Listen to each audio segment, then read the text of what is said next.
사장 시작이죠. 이제 1차적으로 중요한 게 뭐냐? 속죄제는 명령이라는 거예요. 그죠?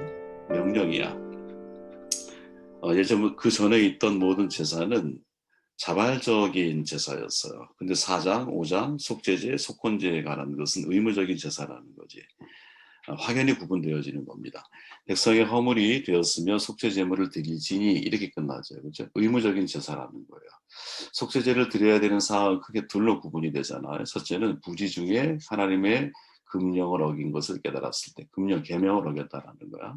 둘째는 법정의 증언을 기피하거나 부정한 물체 등에 접촉하였거나 맹세한 것에 대한 약속을 이행하지 않았을 때, 이걸 내가 깨닫게 됐을 때, 그때 드리는 제사예요. 그러니까 무심코 저지르거나 혹은 태만하여 저지른 범법 행위가 바로 여기에 속하는 거예요. 만일 정반대로 얘기했을 때 고의적으로 또 의도적으로 저지른 범죄 행위가 있다면 거기에 따른 형벌은 공동체로부터 추방되는 것 외에 다른 방도가 없었어요. 이 내용에 들어가기 전에 저를 가장 주목시킨 부분이 바로 이 내용이에요. 쉽게 정리해보면 고의적인 죄와 부지 중에 범한 죄라는 게 있잖아. 도대체 이 기준만큼 어려운 문제가 어디에 있을까?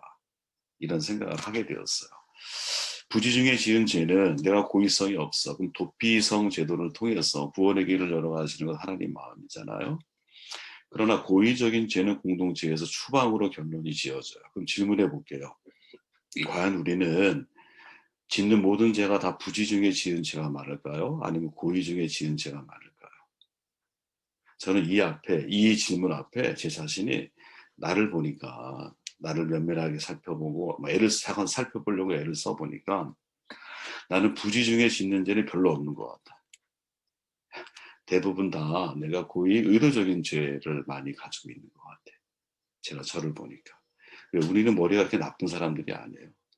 우리는 신앙생활을 1, 2년을 한 사람도 아니야. 근데 우리가 짓는 죄가 어떻게 하나님이 우리에게 명령하신 것을 모르기 때문에 부지 중에 지은 죄가 많을까? 저는 안 그렇더라고요. 죄의 중독성 때문인지 모르지만 고의적인 죄가 훨씬 많아요. 다윗 왕이 밧세바로 인해 남편 우리아를 죽음에 이르게 했을 때 나단 선지자가 와서 다윗의 잘못을 지적하잖아요. 다윗은 돌이켜요. 질문해 볼게요. 다윗이 차도 살인지게로 우리아를 최전방에 방패막이로 내보낼 때 그 편지를 썼잖아요. 그렇죠? 여러분 그 편지를 쓰면서 그게 과연 잘못된 줄 모르고 썼다고 생각하십니까? 이제 가끔 그런 분들이 계세요. 그 죄인 줄 모르고 썼다고 자꾸 얘기를 하는데 세상에 그런 거짓말이 어딨어요. 다윗은 그렇게 바보가 아니에요. 자기가 쓰면서도 이게 얼마나 나쁜 짓이고 얼마나 무서운 범죄인지를 사실은 알고 있을 거예요. 그죠? 알고 썼을 거라고. 문제는 뭐냐? 그보다 더 강력한 힘이 있더라는 거지. 무엇? 내 죄의 힘. 밧세바의 관계를 숨기고 내 잘못을 은폐하고자 하는 욕망이 이 죄보다 더 강력한 힘이었기 때문에 바로 이게 문제라는 거지. 무슨 말이냐? 눈에 콩깍지가 씌어서 여러분 결혼했잖아요. 그죠? 욕망의 눈이 갇혀버리면 죄의식에 대한 감각이 사라지게 되어 있어요. 우리는 이 부분에 정직해야 한다라는 거지. 대부분 인간은요, 무엇이 옳고 무엇이 그른지 다 알아요. 단지 자기 욕심에 눈이 가려지면 탐욕의 노예가 되고요. 그 욕망이 완전히 충족이 될 때까지. 충족이 되면 또 다른 욕망을 꿈꾸지만 어쨌든 그 죄에 대해서는 그 죄의 욕망이 나에게 충족될 때까지는 난 달려가는 수성을 가지고 있고요. 결과에 대해서는 합리화하는 존재가 바로 인간이라는 거예요. 그렇기에 저는 진정한 정직함이 뭘까? 지금 내가 눈이 멀었다라는 사실을 누가 나에게 지적했을 때 마치 다윗에게 나단이 찾아와서 너의 잘못을 지적했을 때 이것을 진지하게 하나님 앞에서 받아들이는 자세. 전 이게 진짜 신앙에 내게 필요한 것이지 내가 죄를 이길 힘이 나에게 있다? 여러분 그건 교만이에요. 선줄로 생각하는 자 넘어질까 조심하라. 항상 성경의 서신에 나와 있는 말씀 아닙니까? 말씀이 나를 성찰의 자리에 세우실 때 내가 정직하게 반응하려고 하는 자세. 저는 이게 중요하다고. 하나님이 정말 우리를 주목하시는 부분이 이 부분이 아닐까?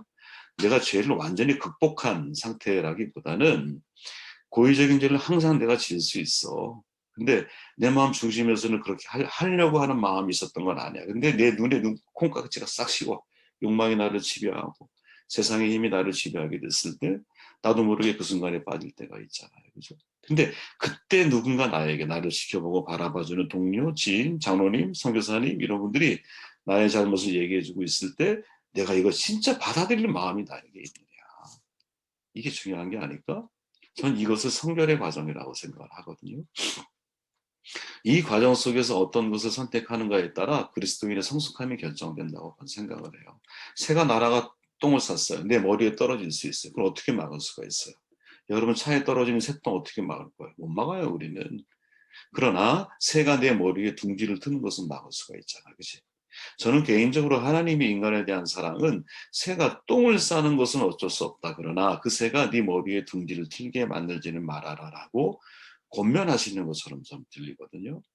하나님의 사랑은 부지중에 지은 죄뿐 아니라 고의적인 죄까지도 용서에 포함시키셨다고 저는 믿어요. 단지 우리가 고의적인 죄로 인해 죄책감에 사로잡혀서 하나님을 멀리 하려고 하는 반탄작용으로 이렇게 우리가 살아갈 것이 아니라 비록 나는 부지중에 지은 죄, 또 고의적으로 지은 죄라 할지라도 내가 고의성을 가지고 욕망의 노예가 돼서 그 죄를 졌다 할지라도 내가 하나님이 나에게 어떤 말씀에 빛을 비추셨을 때 사람을 통해 혹은 성경을 통해 혹은 예배를 통해 비추셨을 때 그때 내가 하나님 앞에 우슬초에 내 문둥병 걸린 내 마음을 우슬초로 정결케 하려고 다윗이 말했듯이 그런 마음으로 내가 하나님 앞에 반응할 수 있을까? 구원의 즉각성과 점진성, 박영선 목사님이 하신 말이거든요. 구원은 즉각적으로 이루어지지만 이후에는 점진적인 성화의 과정을 거쳐야 되는 거예요. 칼빈은 인간의 전적인 타락과 인간의 무능력을 강조하지만 반대에 있는 웨슬레는요, 성화를 향한 인간의 선한 의지가 있다라고 이야기를 해요. 이 둘을 합쳐야 한다고 봐요. 인간은 타락으로 인해서 하나님 말씀에 대한 순종의 의지가 약해진 것은 사실이지만 하나님을 그래도 만나고 또 하나님의 사랑을 조금이라도 내가 이해하고 있는 사람은 내 안에 바울의 말처럼 사랑으로 역사하는 믿음이 있다는 걸 믿어야 되거든요. 사랑으로 역사하는 선한 의지를 극대화하는 사람이 우리들이고 그래서 결국 웨슬리의 말처럼 그리스도의 완전에 이르기 위해서 노력을 해야 할 존재 이게 바로 저와 여러분들의 삶이라는 거죠. 여러분 천국은 항상 이미와 아직 사이에 존재하는 거예요. 우리는 이미 천국을 얻기도 했지만 아직 천국에 다다른 사람은 아닌 거야. 천국을 소유하기도 했지만 그 천국을 완성한 사람은 아닌 거예요. 저는 인간이라는 단어를 좋아하거든요. 한자로. 왜? 사람과 사람 사이의 존재라는 거잖아요. 그지? 사이 간자 아니에요. 간자가. 저는 이 사이 간자가 중요하다고 생각을 하는 거예요. 우리는 사이를 사는 사람이라는 거죠. 삶이란 결과보다 과정이 중요한 거고요. 영생이란 먼 미래에 주어질 완성체를 지금부터 경험해가는 삶이라고 할 때 지금 인간의 존재, 저와 여러분의 존재는요. 부지중에 짓는 죄와 고의적인 죄 사이를 오가는 존재가 아닐까? 그죠? 그러니까 나도 죄를 지을 수 있기 때문에 이 죄를 용서받고 싶잖아. 그러니까 주님이 우리에게 요구하시는 방법은 야 하나님 내게 죄 지은 자를 내가 용서하게 하시고 주님이 나를 용서해 주십시오. 이렇게 말하는 거잖아요. 주기도문이.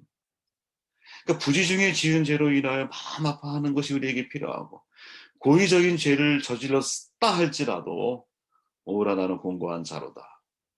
사도 바울의 고백처럼 그렇게 고백할 수밖에 없는 존재. 이것이 인간의 실존적인 위치가 아닐까? 이런 생각을 해보게 돼요. 그러다 보니 다른 것을 다 차지해 두고 속죄제에 딱 들어가면서 이 고의적인 지은 죄, 이 문장이 제 마음속에서는 가장 중요한 질문을 던지게 되는 것 같아요. 속죄제가 하나님 앞에서 하나님의 은혜를 구하고 달려가는 그런 자리잖아요. 하나님의 은혜가 아니면 살 수 없다라는 고백이잖아요. 하나님이 저를 그렇게 불쌍히 여겨주셨으면 좋겠어요. 왜? 저는 돌아보니까 부지중에 죽은 죄도 있겠지. 근데 거의 대부분은요. 의도적인 죄를 짓고 살아온 것 같더라고요.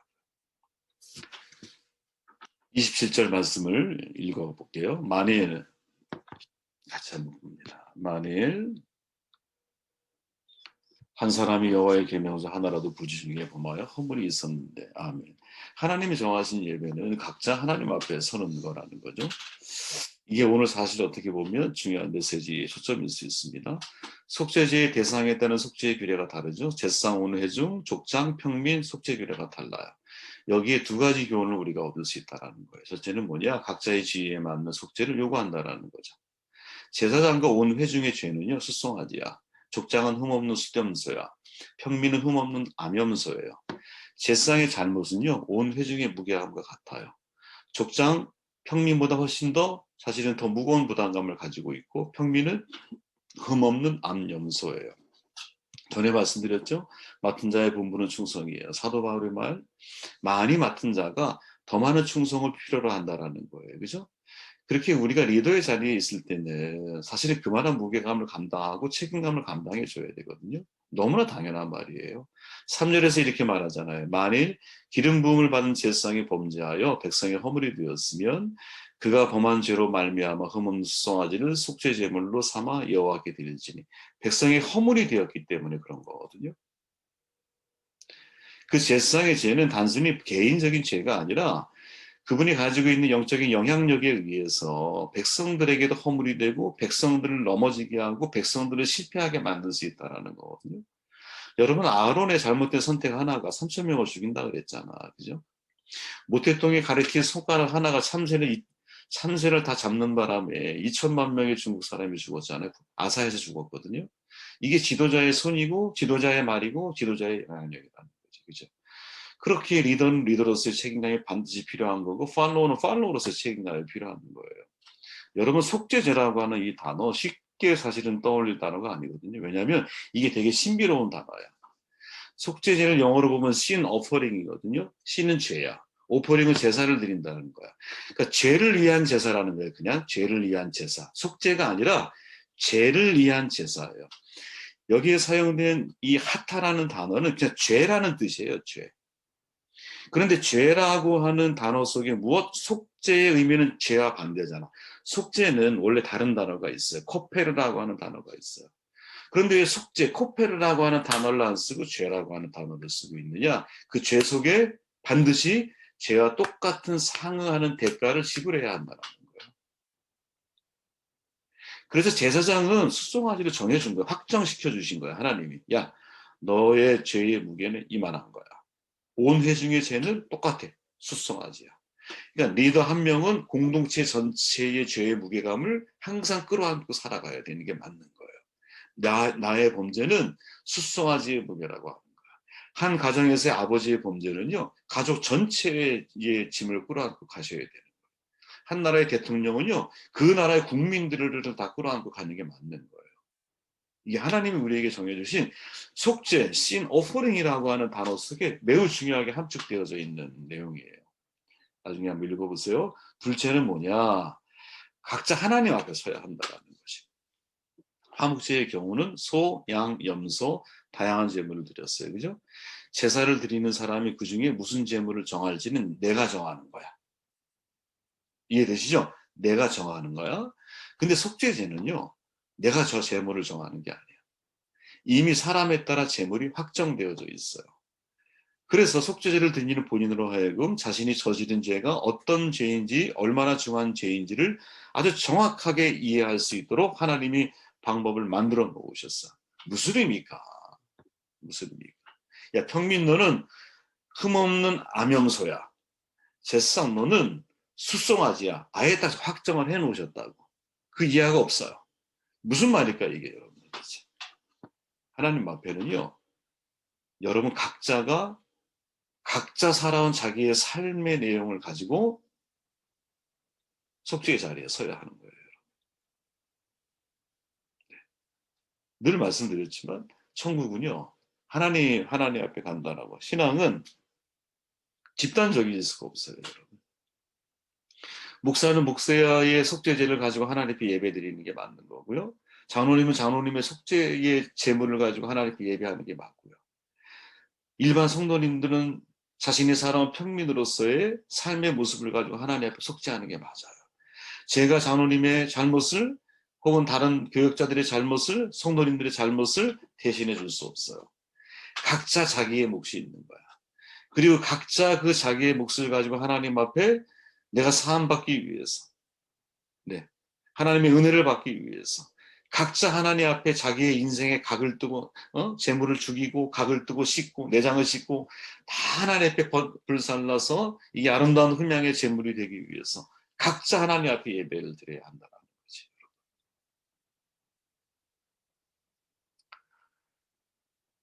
두 가지를 여러분들에게 말씀드렸습니다. 이상하네요, 오늘. 나갔다 들어왔는데도 좀 빨리 끝났네요. 그죠? 말의 속도가 너무 빨랐나 봐. 그래도 여러분, 제가 이렇게 중간에 빠진 거 있으면 한번 잘 보시기를 바라고요. 속죄제 내용이 되게 중요한 내용들이 많았던 것 같아요. 첫째, 고의적인 죄, 부지 중에 지은 죄. 우리는 정말 내가 모든 죄가 부지 중에 나도 모르는 사이에 지은 죄가 많을까? 고의적인 죄가 많을까? 한번 면밀하게 내 자신을 살펴보세요. 영원히 우리의 속죄의 제물이 되신 예수 그리스도로 인해서 더 이상 속죄자가 필요 없는 저희들이 되었지만 하나님 앞에 이게 습관적으로, 그죠? 너무나 가볍게 우리가 받아들여져서 죄에 대한 감각이 많이 둔해진 것은 아닌가. 우리 자신을 살펴보시고. 그리고 중요한 것은 좀 전에 말씀드린 대로 속죄제가 우리에게 주는 중요한 교훈 가운데 하나는 하나님 앞에 우리 모두를 각자 서는 거예요. 그죠? 그리고 각자 자기 지위에 맞는, 자기 직책에 맞는 그 죄에 대한 대가 지불의 마음을 가지고 우리가 살아야 돼요. 그래야 저와 여러분들이 자기 지위에 맞는 아름다운 열매들을 맺어갈 수 있지 않을까, 이런 기대를 가져봅니다.